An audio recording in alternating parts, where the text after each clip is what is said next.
You're ready for this? Yo, who's the daddy?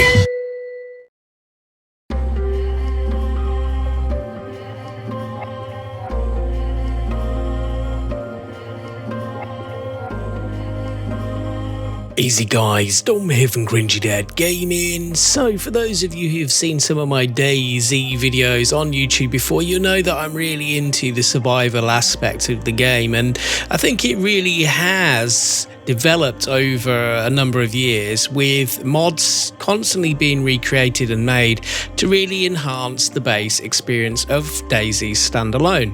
So in this video, we'll be taking a look at one server that I've tried out recently called New Era 4, and I'm just going to be discussing about what I like about this server.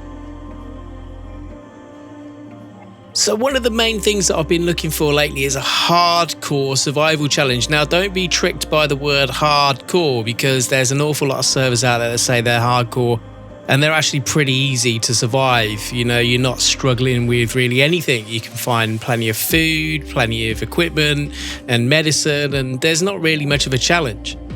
But with New Era 4, you're pretty much thrown in straight away, just struggling to actually find warm clothes, because not only has the temperature of Chernarus been reduced, but this game actually gives you winter Chernarus, which looks really, really nice with the snow. The temperatures are not very forgiving at all. You are literally going to freeze to death if you stay outside too long without the right clothing. You're going to die of exposure. So trying to find warm clothing was something that I probably spent the first few hours trying to do, amongst other things, like trying to actually find something that I could actually make a fire with, because the trees and bushes are barren in this game. So trying to find something so you can cut off bark off a tree to be able to make a drill kit to be able to actually light the fire was pretty difficult. And then you've got the added challenge of there's pretty much nothing in the world in terms of food. You really have got to try very hard to source food in other ways. You're not just going to find tins and tins and tins of food on Dead Infected. You're going to have to go out there and scavenge for things like fruit that you may find laying on the floor at the bottom of a tree, or actually finding animals that you can actually hunt.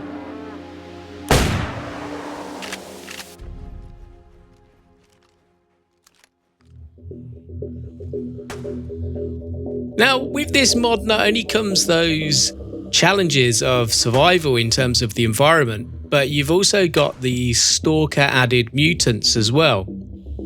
So those of you who've played any of the Stalker games, you'll probably recognise the way some of these monsters look. Some of them are reskins of the current infected in the game, but some of them have their own attack patterns, their own audio files, so they make their own different sounds, and some of them are pretty frightening.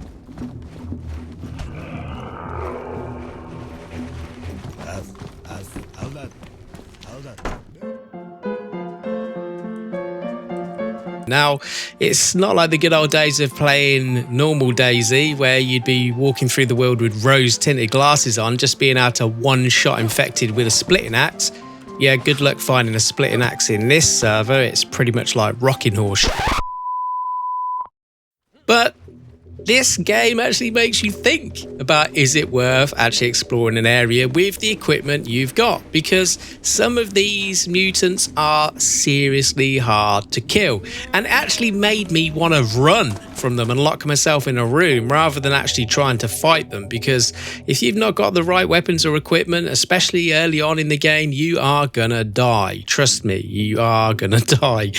Which is something I've really been looking forward to for a long time.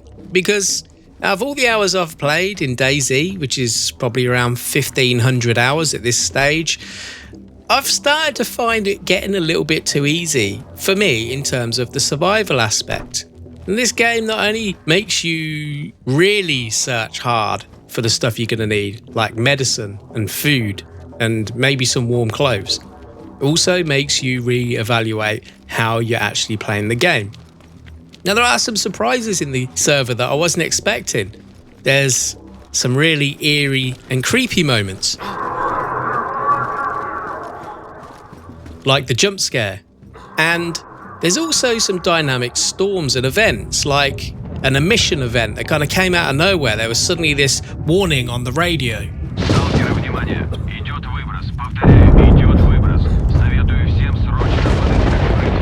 Yes, it was in Russian, but I kind of gathered it was a warning that something bad was coming because of the distant rumbling sound as the storm got closer.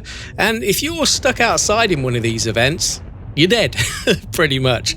So being in the right place at the right time, or having shelter available to you when you get these warnings, is going to be the difference between living and dying.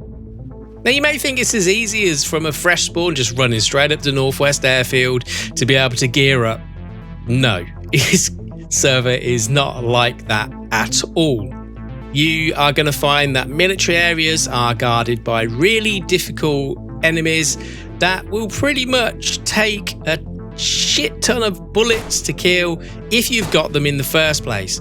And not just that, even the basic infected in the game, yes, which have been kind of reskinned to look like frozen popsicles, they still do a fair bit of damage when they hit you, and not just shock damage or general damage to your health, but they will cause you to bleed, and they will cause you to bleed in quite high numbers. The amount of times I nearly bled out because I'd been hit probably once by an infected and not realised that I was bleeding out, and luckily enough bandages have not been too hard to find. But oh my god, the standard infected are also now a worry, which is great. Because, as I've said earlier, it just takes that kind of feeling of security away from you when you're in an area searching for items. Now, I did actually go up to the Northwest Airfield and I died pretty quickly.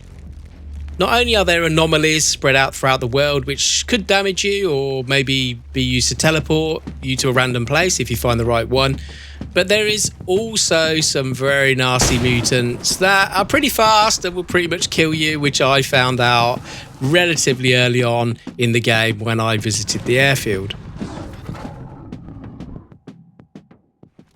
So in the new era server, the days are short and the nights are long. Not only are they long, they're also extremely cold.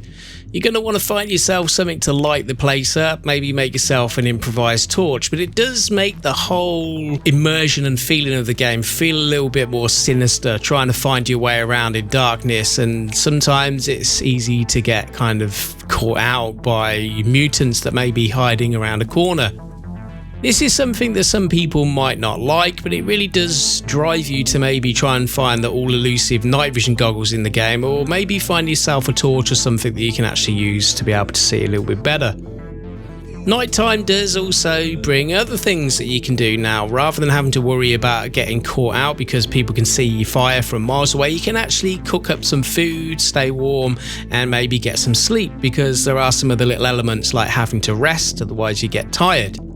Doing this at night will mean that if you sleep near a fire, you're going to be able to increase your overall energy levels up to 100%. Now, one thing I haven't mentioned yet at this stage is there's no PvP in this server. It is purely PvE. But I mean, my god, with how much of a challenge this server is in just surviving against everything in the environment, why would you want to put the added stress of someone trying to kill you in the game if they come across you? So you've not got to worry about this. This is a Dayz survival fan's dream in terms of everything that you may be looking for in terms of challenge.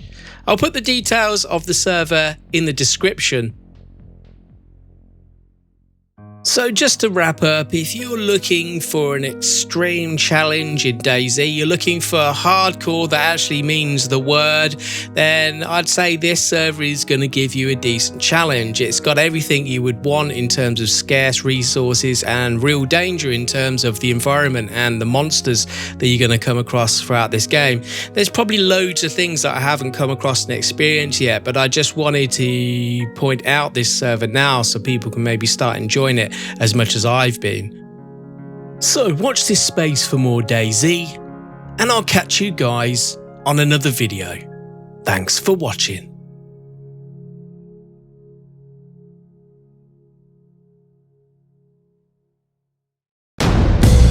You're ready for this? Yo, who's the daddy?